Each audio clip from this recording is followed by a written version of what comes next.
Hello viewers, welcome to Kaushik স্যারের class. আজকের ভিডিওটা খুব গুরুত্বপূর্ণ ভিডিও, অনেকেই মেল করে রিকোয়েস্ট করেছেন। সেই ভিডিওটা হচ্ছে how to become a CBI officer. কেননা আজকালকার খবরের কাগজ, পত্র পত্রিকায়, নিউজে সিবিআই নিয়ে প্রচুর আলোচনা হচ্ছে এবং অনেকেই এইটা নিয়ে জানতে খুব ইন্টারেস্টেড। এবং সবচেয়ে বড় কথা কি, অনেকেই প্রশ্ন করেছেন এটার উপর একটা করে ভিডিও দিন যে কি করে এই ডিপার্টমেন্টে চাকরি পাওয়া যায়। তাই আজকের ভিডিও সেই সব মানুষদের জন্য যারা এই সিবিআই ডিপার্টমেন্ট সম্বন্ধে ইন্টারেস্টেড।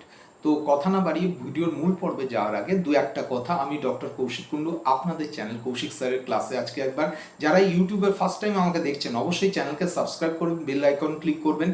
ইউটিউব ছাড়া ফেসবুক বা অন্য কোনো প্ল্যাটফর্মে যদি আমাকে দেখে থাকেন অবশ্যই চ্যানেলে আসুন এবং চ্যানেলকে সাবস্ক্রাইব করুন।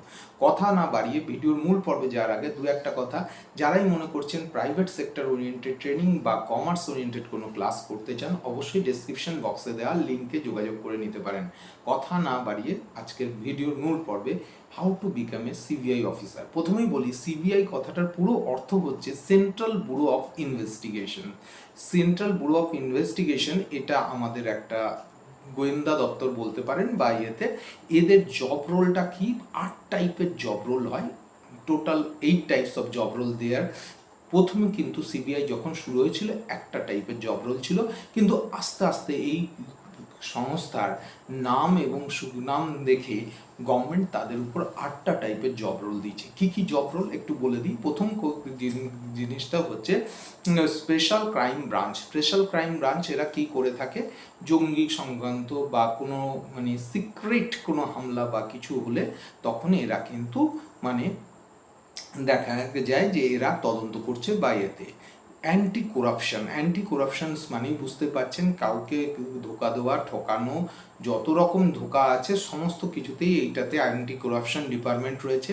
তারপরে হচ্ছে ইকোনমিক্স অফেন্স বিল। ইকোনমিক্স অফেন্স বিলস মানে হচ্ছে কি, কোনো জিনিসকে ব্ল্যাক করা বা নিষিদ্ধ কোনো জিনিস ভারতে আমদানি করে সেটাকে করা, সেইগুলোর তদন্ত কিন্তু সিবিআই করে থাকে। সাইবার ক্রাইম, চতুর্থ পয়েন্ট, সাইবার ক্রাইম আজকালকার দিনে ভীষণ গুরুত্বপূর্ণ। সেই ডিপার্টমেন্টের তদন্ত কিন্তু বড় কিছু সাইবার ক্রাইম হলে সিবিআই সেই বিষয়ে তদন্ত করে থাকে। 5 নম্বর পয়েন্ট, ফরেন্সিক ল্যাব।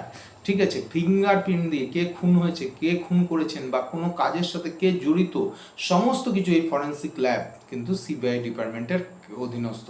তারপরে অ্যাডমিনিস্ট্রেশন ডিপার্টমেন্ট এদের রয়েছে, এইখানেও এরা কাজকর্ম করে থাকে। ডিরেক্টর অফ প্রসিকিউশনে এখানেও কাজ করে। এবং লাস্ট পয়েন্ট যেটা বলবো, পলিসি অফ কনসিডারেশনেও কিন্তু কোয়ার্ডিনেশনেও কিন্তু এরা কাজ করে থাকে। তো এই 8টা ডিপার্টমেন্টের জব রোল কিন্তু সিবিআইতে রয়েছে। আপনারা যারাই সিবিআইতে জয়েন করতে চাইছেন বা সিবিআইতে জয়েন করতে চান তাদের কিন্তু এই 8টা সেক্টরে আপনাদের এফিসিয়েন্সি দেখে কিন্তু তাদেরকে সেই ডিপার্টমেন্টে দেওয়া হয়। এইবার প্রশ্ন হচ্ছে, প্রত্যেকটা পরীক্ষার তো একটা এলিজিবিলিটি থাকে, তো এই পরীক্ষার এলিজিবিলিটি কি? তো এই পরীক্ষার এলিজিবিলিটি হচ্ছে কিছুই না, একটা গ্র্যাজুয়েশন আপনাকে পাশ করতে হবে। সেক্ষেত্রে আর্টস, সায়েন্স, কমার্স যে কোনো ডিপার্টমেন্টে আপনি পাশ করতে পারেন, কোনো মার্কস স্পেসিফিকেশন নেই এই ক্ষেত্রে। কিন্তু তবুও বলবো 50% মার্কস যদি গ্র্যাজুয়েশনে আপনাদের থাকে তাহলে খুব ভালো হয়, এটা হচ্ছে ব্যাপার। এইবার কি কি পদ্ধতিতে নিয়োগ করা হয় সেটা একটু বলার আগে বলে দিই, এজ রিল্যাক্সেশন কি কি আছে। এজ হচ্ছে জেনারেল ক্যান্ডিডেটদের জন্য 20 থেকে 30 বছর পর্যন্ত। যদি আপনি ওবিসি হন মানে হচ্ছে 33 বছর পর্যন্ত 3 বছর রিল্যাক্সেশন পাবেন। আপনি যদি এসসি এসটি ক্যান্ডিডেট হন সেক্ষেত্রে কিন্তু 5 বছর রিল্যাক্সেশন পাবেন। পিডব্লিউডি মানে ফিজিক্যাল হ্যান্ডিক্যাপ ক্যান্ডিডেট হলে 10 বছরের রিল্যাক্সেশন রয়েছে।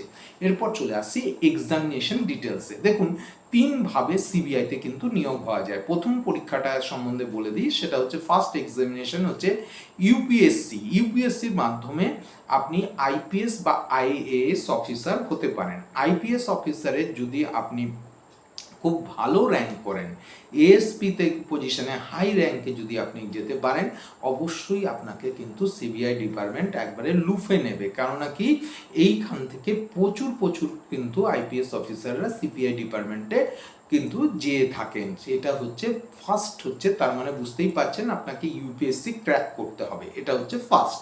সেকেন্ড যেটা হচ্ছে অধিকাংশ স্টুডেন্টরা বা অধিকাংশ জব সিকাররা করে থাকেন, সেটা হচ্ছে কি, সেটা হচ্ছে আপনি এসএসসি সিজিএল। এসএসসি সিজিএল এর মাধ্যমে কিন্তু সিবিআই প্রচুর নিয়ে থাকে। এক্সাম প্যাটার্নটা একটু ডিটেলসে বলে দিই, কারণ কি এটাতে অনেকে পরীক্ষায় বসতে পারেন এই ধরনের, কারণ কি আইপিএস এর থেকে কিন্তু এটা ক্র্যাক করাটা অপেক্ষাকৃত সোজা। একটু বলে দিই, টায়ার 1, টায়ার 2, টায়ার 3, টায়ার 4। প্রথমেই বলে দিই, টায়ার 1 কম্পিউটার বেসড পরীক্ষা, 200 মার্কসের পরীক্ষা হবে এবং কোশ্চেন থাকবে 100টা। মানে বুঝতেই পারছেন, every question content 2 marks only. এইবার কি কি বিষয়ের উপর কোশ্চেন হবে, তারপর প্রথমেই হচ্ছে জেনারেল ইন্টেলিজেন্সের উপর হবে, তারপরে হচ্ছে জেনারেল অ্যাওয়ারনেস হবে, রিজনিং থাকবে, আপনার সঙ্গে থাকবে ইংলিশ এবং হচ্ছে কোয়ান্টিটেটিভ অ্যাপটিটিউড। এই কটা জিনিসকে আপনাকে খুব ভালো করে কিন্তু পড়াশোনা করে পরীক্ষায় বসতে হবে, এটা হচ্ছে ব্যাপার। যদি আপনি টায়ার 1 পরীক্ষায় পাশ করে যান, তাহলে চলে আসবেন হচ্ছে টায়ার 2 পরীক্ষায়। এখানে আবার কি আছে, এখানে 200 কোশ্চেন থাকবে এবং 400 মার্কের পরীক্ষা। এটাও কিন্তু এমসিকিউ প্যাটার্ন, কম্পিউটার বেসড পরীক্ষা।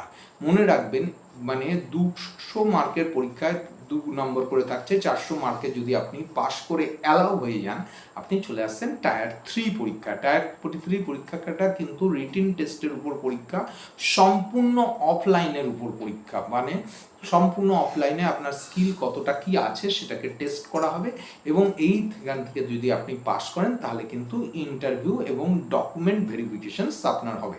ইন্টারভিউ এবং ডকুমেন্ট ভেরিফিকেশনে যদি আপনি ওকে থাকেন, তাহলে কিন্তু আপনাকে ট্রেনিংয়ে 9 মান্থসের জন্য ট্রেনিংয়ে পাঠিয়ে দেওয়া হবে।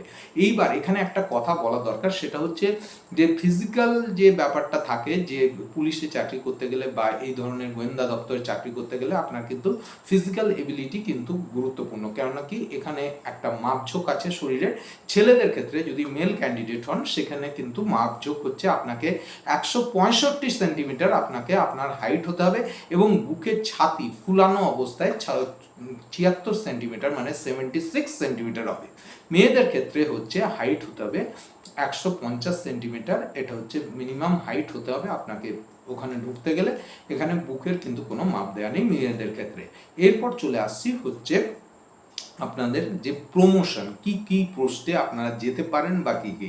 আপনি অ্যাজ এ সাব ইন্সপেক্টর ধরুন সিবিআইতে জয়েন করলেন, তারপর ইন্সপেক্টর, তারপর ডিএসপি, এসপি পদ পর্যন্ত যেতে পারেন, এবং এতে লুক্রেটিভ স্যালারি মানে কি, আপনি স্টার্টিং স্যালারি মানে 70-71 হাজার টাকা থেকে শুরু হয়। এবার সমস্ত অ্যালাউন্স মিলিয়ে আরও প্রচুর টাকা কিন্তু স্যালারি আপনি পেতে পারেন। এটা হচ্ছে দ্বিতীয় পদ্ধতি, ছিল হচ্ছে সিবিআইতে জয়েন করার। চলে আসছি তৃতীয় পদ্ধতি, এটাও খুব একটা ইয়েতে, সেটা হচ্ছে থার্ড স্টেপে হয় কি, ডাইরেক্ট রিক্রুটমেন্ট। আপনি যদি গভর্নমেন্ট অফিসার বা অবসরের খুব ঊর্ধ্বস্তন পজিশনে চলে যান এবং আপনার এফিসিয়েন্সি এবং দেখা যায় যে একদম হাই লেভেলের, আপনি এই ধরনের কাজের জন্য পারফেক্ট বলে মনে করা হয়, সেক্ষেত্রে কিন্তু অনেক সময় সিবিআই কিন্তু ডাইরেক্ট হায়ারিং করে থাকে। তাহলে বোঝা গেল 3টে পদ্ধতির মাধ্যমে কিন্তু সিবিআই অফিসার মানে সিবিআই ডিপার্টমেন্টে আপনারা জয়েন করতে পারছেন। তাহলে যারাই মনে করছেন যে সিবিআইতে জয়েন করতে চান, একদম চোখ বন্ধ করে লেগে পড়ুন আজ থেকেই। অসংখ্য ধন্যবাদ আমার সঙ্গে এতক্ষণ থাকার জন্য। দেখা হচ্ছে পরবর্তী একটা ইন্টারেস্টিং ভিডিওতে। খুব ভালো থাকবেন। নমস্কার।